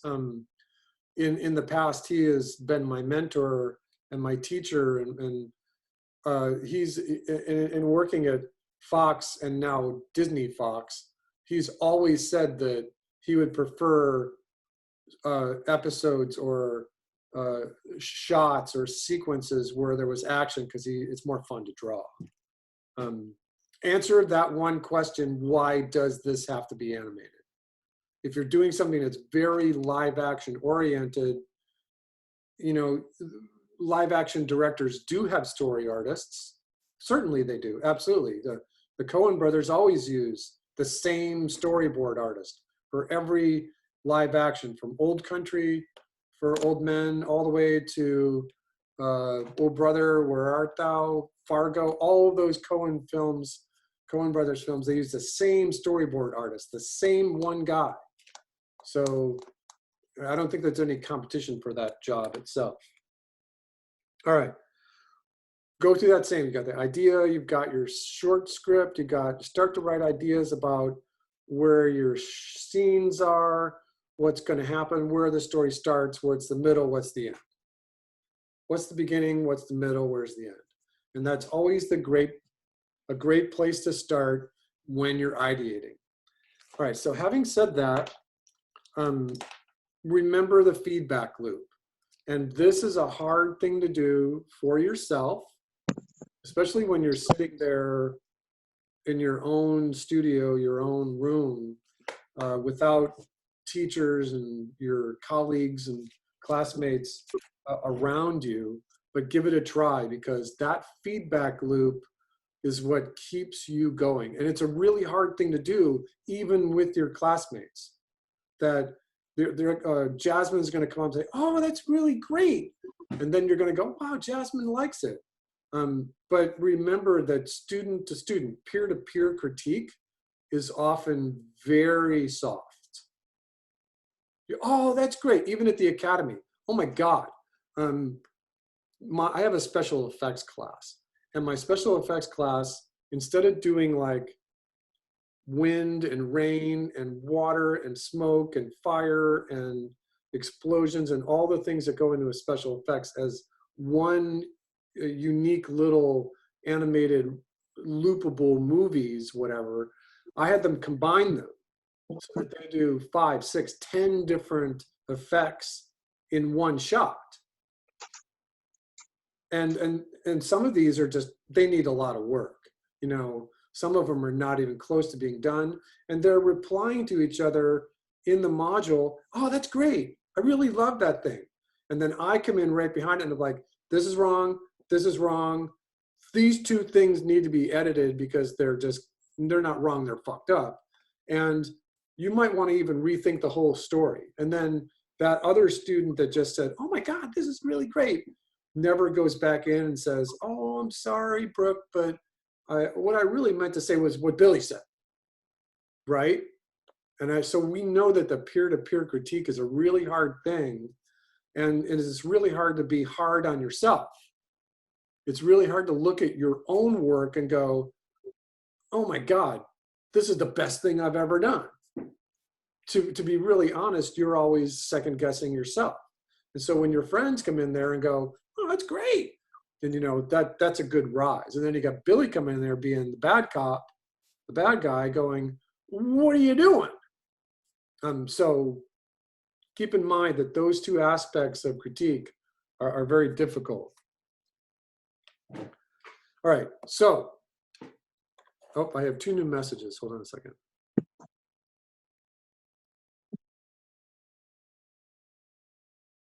Jesse is giving you a YouTube link to, oh, for the Coen brothers? That's okay, yeah. Yeah, it's a 5-minute clip talking about storyboarding Coen brothers' first film or early film. That guy's really good too, by the way. He's really great. And I don't think that he does boards for anything else. I think he's just exclusive to the Coen brothers. I think he might even like be, I don't know what, he does something else in real life. And then he does the boards for the Coen brothers because they just like him. All right, so once you go, now this is where I'm being visual here. Once you go from your idea, writing the script down, you've got the beginning, the middle, the end. You always have to have a beginning, middle, end. Remember from last week, you're not doing the hero's journey. You're not doing monomyth. You're just doing a couple of gags, right? And I think that it was good to do this like one shot right before your final project here, because it's short and you got through the idea. So keep yourself in that mode. All right, so having said that, more than likely, some of you, boy, I just covered everybody, right? More than likely, some of you are going to be working on shots that have exteriors. On my storyboard board on Pinterest, there are just a couple of really great ways to draw trees. Really simple architectural ways, you know, top-down views, some really simple, elegant line work. And I just added those to my board. I like this one here because it's just really sketchy, and they're not fully rendered, but you can tell that there's a lot of different kinds of trees. You know, maybe not this one. There's just a little bit too much detail in there. So I just added this one to the storyboard board, which is great.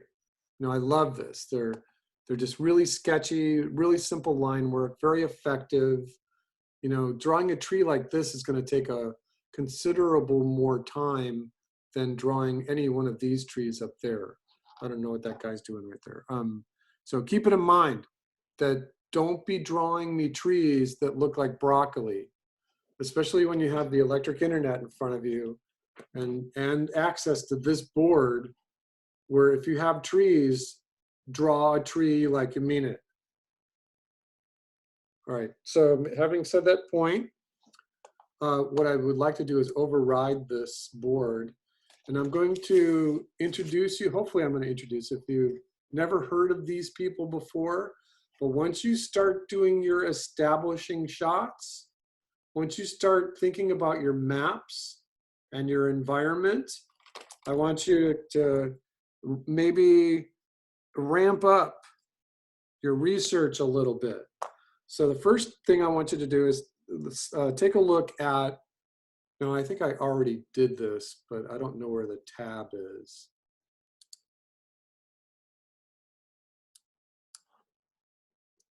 I might have put the tab away. I might have put the tab away. Let me just do it right here. So what I'm going to do is I'm just going to take a look at wolf walkers.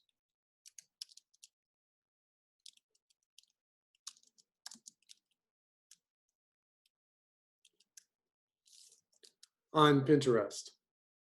And there's just some really great things. They have, you know, their animation is kind of sort of limited. And then it'll break out into full runs and full walks and wonderful special effects. But sometimes Tom Moore, directing, will create like an environment, and he'll just make the most illustrative, beautiful thing out of it. Sometimes he'll just take a background and just like, he'll make it really abstract and unbelievably awesome. Some of them that he uses like isometric perspective or straight no perspective at all. This is from The Secret of Kells. But you can't pass this up. So right now you should be kind of looking at the production of this final board, taking into account some really, really wonderful backgrounds. So the first recommendation would be is for you to start looking, and this is from the Cartoon Saloon, which is in Kilkenny, Ireland. And just look at, they're just fabulous, unbelievable backgrounds. He does not have these huge investors breathing down his neck saying that this film has got to be, you know, we have $75 million invested in this film. This thing has to be a home run. And that's the problem with Disney, was that whenever those teams were putting together The Little Mermaid or Pocahontas, their executive producers are breathing down their necks that this has to appeal to everyone. This has to be at the top of the bell curve. We want every single person in America in the theaters opening weekend. We want a home run every single time. And they're frightened to try anything that's on the fringes of that bell curve. So they're trying to, and that's wrong with their story and their placement in their genre and appeal and their target audience. But take a look at some of just the backgrounds that are working from the Cartoon Saloon. They're astonishing. They're crazy, out of control, beautiful. Wolf Walkers is just coming out, and they're not holding back at all. They've got just the absolute best team. All right, so having made that point, the next one that I'm going to override this tab. The next one, we're going to go all the way back to 1940. So this is Maurice Noble. He was an animator, illustrator for Disney, and then he jumped over to Warner Brothers, and he did all of this stuff for the Warner Brothers studio, for Chuck Jones, for all of the directors. You know, when you see, and this is the book, The Noble Approach, and here's your degree of separation. I worked with Todd Polson, right? He gave me help on my Racket in the Attic. I met Maurice Noble for an afternoon. He came to Wild Brain. He was very old. And Todd's his stuff is amazing all by itself. But Maurice Noble did layouts and backgrounds. Like, so start developing your style. If I'm not making that point, Start developing your style. How do you do that? You go from a drawing to an illustration to a final background. Maurice Noble.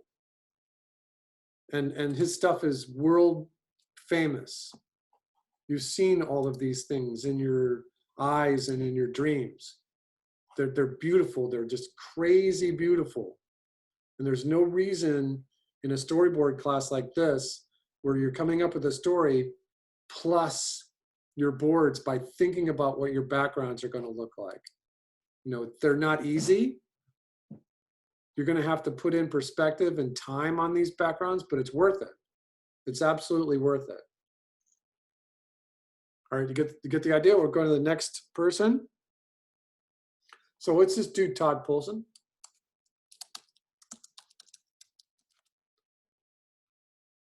And we'll do images again. We're getting, so he worked on The Secret of Kells. I think he was a color stylist. He did some of the color keys for The Secret of Kells.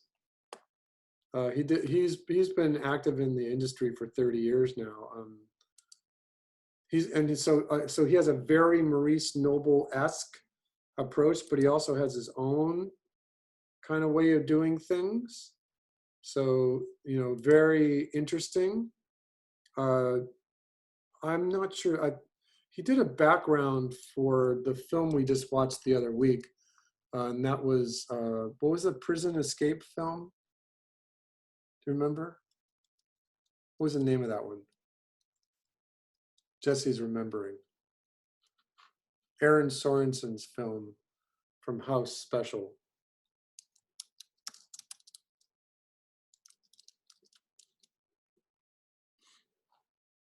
Jailbreak.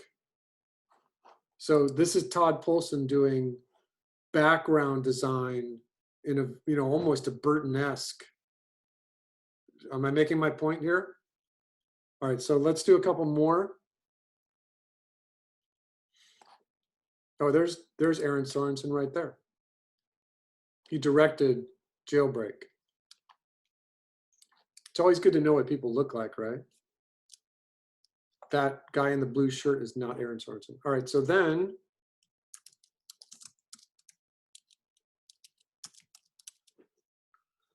let's go all the way and look at Mary Blair. Obviously, if you're doing backgrounds like this, people are going to go, oh, you're just borrowing from Mary Blair. She did the concept stuff for It's a Small World.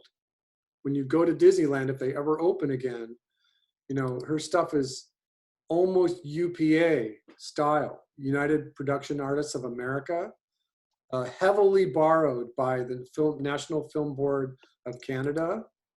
Everything that she did from Alice in Wonderland all the way until she left Disney. Her stuff is amazing. Absolutely crazy amazing. Don't pass on it. Cinderella. Everything. It, you know, so don't pass on this. And then find your own. If you know that you love the backgrounds for The Princess and the Frog, go find out who did the concept stuff for it. And then, you know, use it as your own reference, your own inspiration. Look at the background stuff for Pinocchio. You know, it just go there, right? I just got Pinocchio stuff. Let me put backgrounds in there.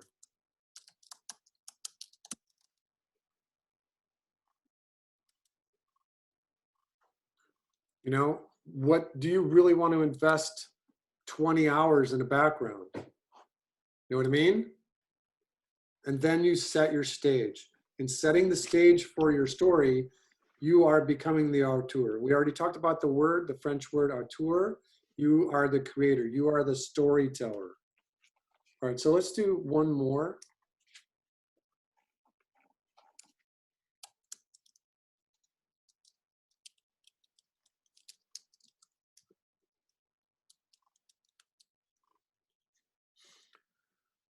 I think I spelled his name wrong.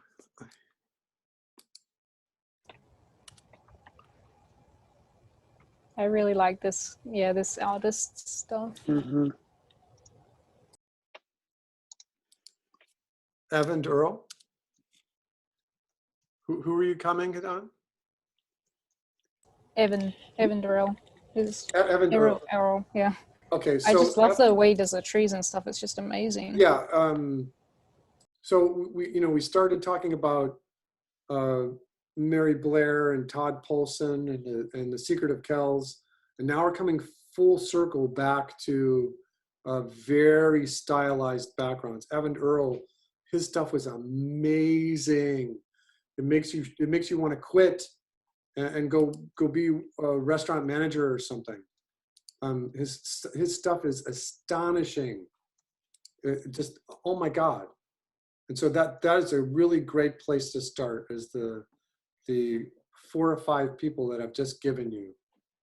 And then see what cross-references just in your Google search, the Sleeping Beauty stuff that he did might be cross-referenced with other things. And all of a sudden you're going to be finding out what you like and finding out what your own style is like. And that's a very big thing. That's like, it's a very difficult thing for me to say, hey, you know what, everybody, for next week, we don't have class next week, but in 2 weeks when I see you on the 25th, I want you to have your own style locked in and down. And then all of a sudden, Jesse's like, oh shit. It takes years, right? But start being sensitive to what you like. Start figuring out all the things that you like.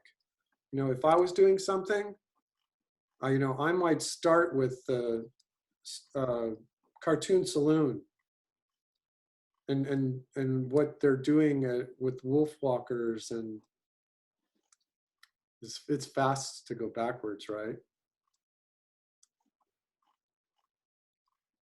All right, so we introduced a whole bunch of really great things right there. Notwithstanding starting with Todd Polson and Wolfwalkers, Maurice Noble. So there's a lot of work for you to think about right there. All right, so now what I'm going to do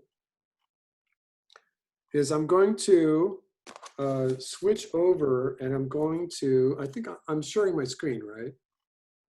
Yes, okay. So now what I'm going to do is I'm going to switch over to our class. And in the assignment area, I'm going to create a new assignment.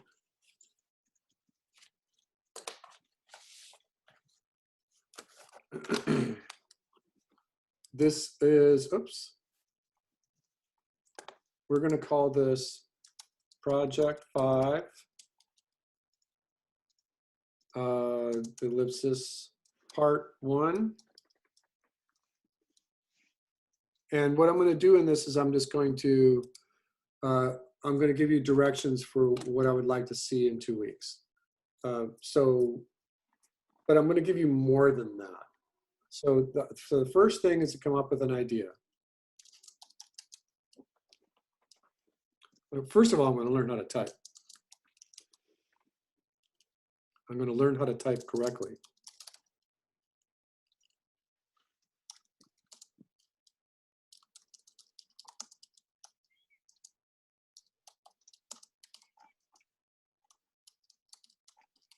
Please have an idea ready for discussion. Include the following things. Now, I have known this about Canvas, that it doesn't like the right click. Now it does. Okay, fine. All right, so your idea or ideas, right?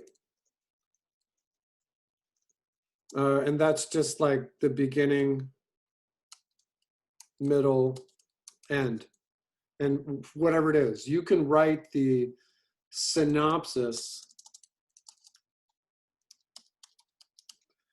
for those ideas.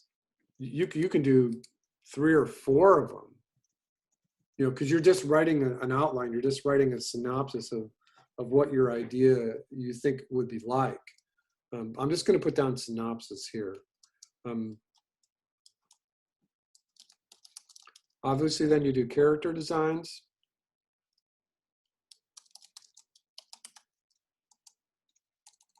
Keeping in mind that you're going to have a feedback loop that we just talked about. So, and you try to do this yourself. We'll try to do this in 2 weeks. Sometimes when you're in the middle of doing your character design, it changes your story. And sometimes when you start doing your thumbnails,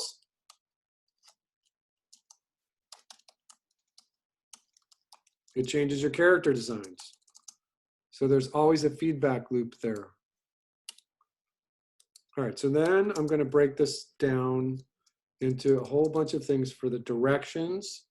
So that's what I would like to see, right? The same as always. In 2 weeks, your idea or ideas. Oops, hold on a second. Idea or ideas, having the beginning, the middle, and your synopsis for your main idea. Oh, by the way, let me put this here. For what I'm considering here, this would be like a 3-minute film. Something like that, plus or minus.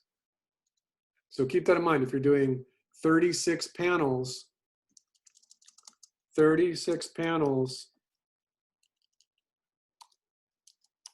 minute, you're going to be talking about 72, 100, 109, 125 panels total, plus or minus, right? All right, so the directions. What you're doing has to be 16 by 9.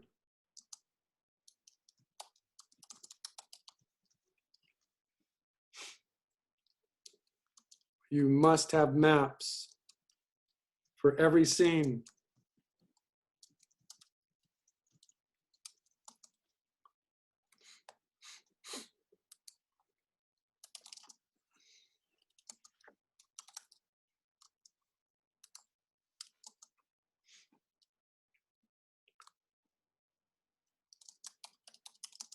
You should have a couple of scenes, right? You're doing a story with cuts in it, so your idea should have a couple of scenes, 3, 4, I don't know. Don't go more than 3 or 4. You probably don't need more than that. You need to have camera moves.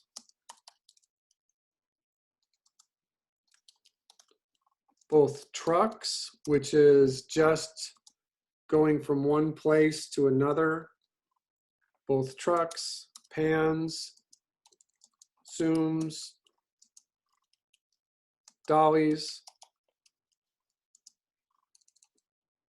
right? I'm going up my notes here. All right, and those cameras, actually, let me do it this way.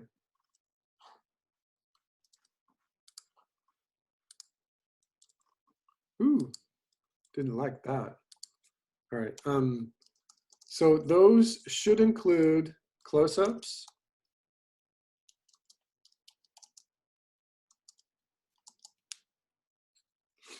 think about your camera angles.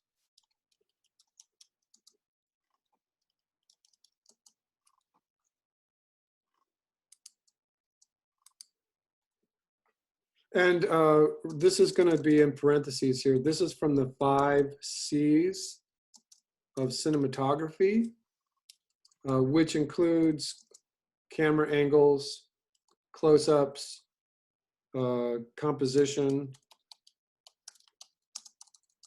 cutting, continuity. That's from the 5 C's of cinematography. And remember, that's part of your the main introduction from many weeks ago to this class. All right, in the idea of using those cuts then, you should be employing fades. you should be employing cross dissolves or DX. And I explained why it's called a DX, so you should not have a problem with that.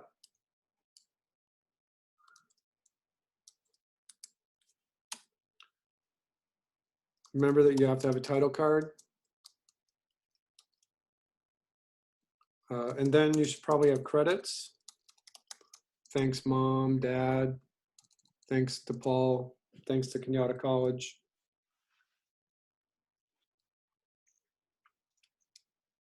I'm just going to continue here with the double space. Please pay attention to your focal points.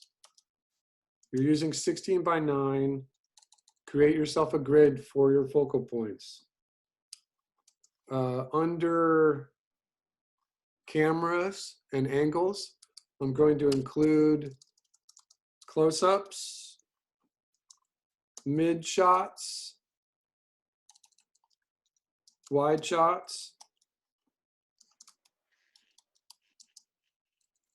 I'm going to go back to the beginning because it's logical. We're going to put ECU, establishing shots,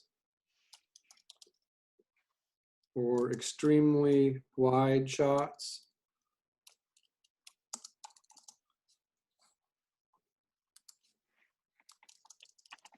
All right, then I put it 3 lines right there because your slugs need to include panel numbers,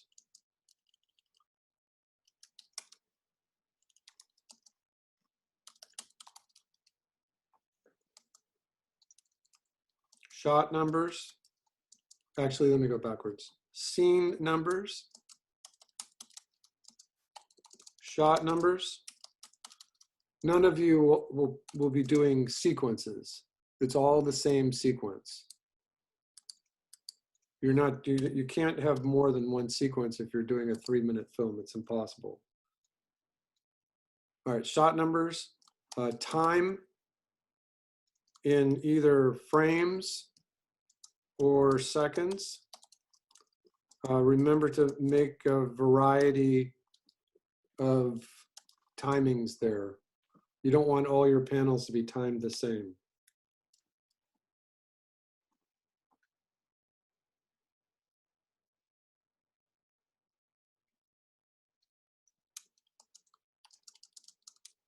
For your final board, I'd like to see tone.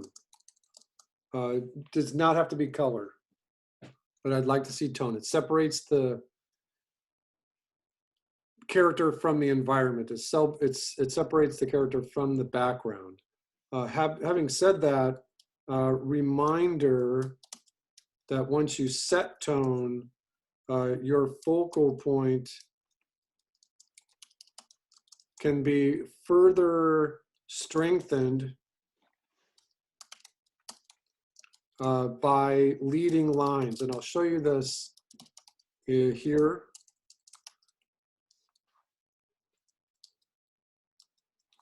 So this is a sketch that I did for my special effects class, and they're getting into their finals. So for that special effects class, the volcano has the eruption, it has lightning, there's a tree that's on fire here. That tree, that fire is smoking as well.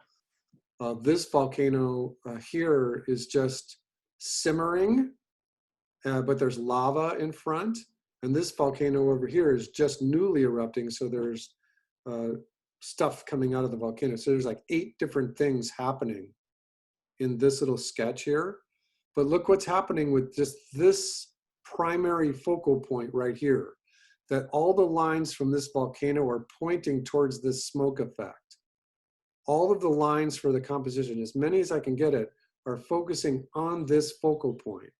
And so having said that, when you're doing your tone, think contrast. The greater the contrast, the easier it is to see your focal point. And we can cover this as we go through the next couple weeks. Tone includes shadows, possibly some highlights. And I say possibly because it depends on what you're, if you're in a close-up, you might need both shadows and highlights.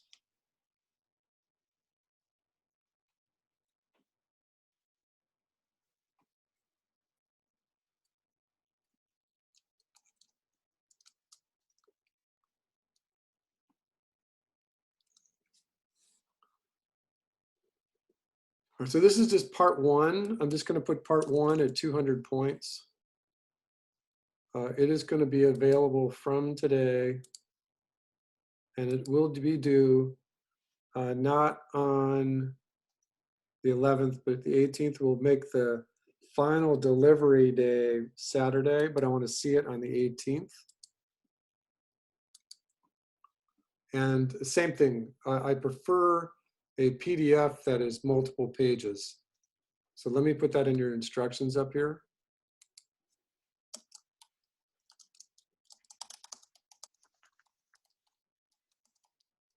That's the best way to present, instead of a series of JPEGs. All right, let me check my notes.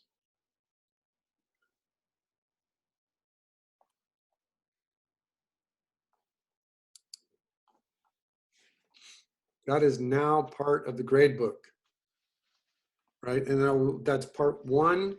I'll probably have a couple other, so that this final board will probably be worth maybe 800 points or something like that. So this is important. This is for all the marbles, everything that we've been talking about, everything that we've been learning, with emphasis on drawing and acting and storytelling and characters and characterizations and cinema, all the 5 main parts of the rubric for our class. So if you want to know what the rubric is, look at that thing that I gave you that has all those 5 things on it. That's your rubric. Your story has to be a good story. It has to have good drawing. It has to have good characters.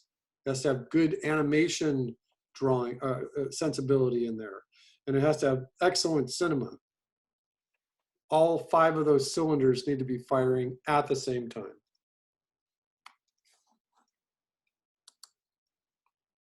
Comments, complaints, conundrums, criticisms, anything else that starts with a C or a hard K sound.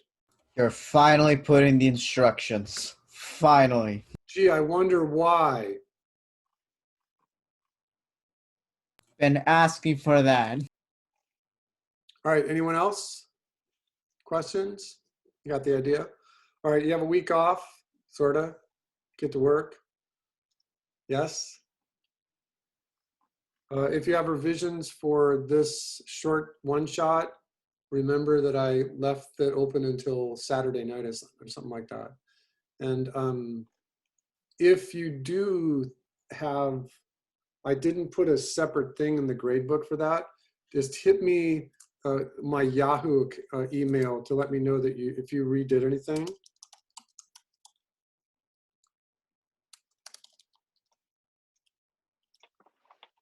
Here in the chat, BillyB_44@yahoo.com, just so I know to go look at it, and everything that I do is controlled by a piece of paper.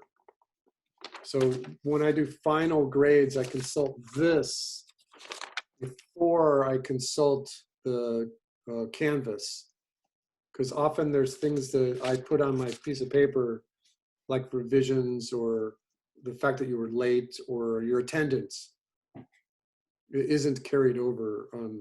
So I do it on here.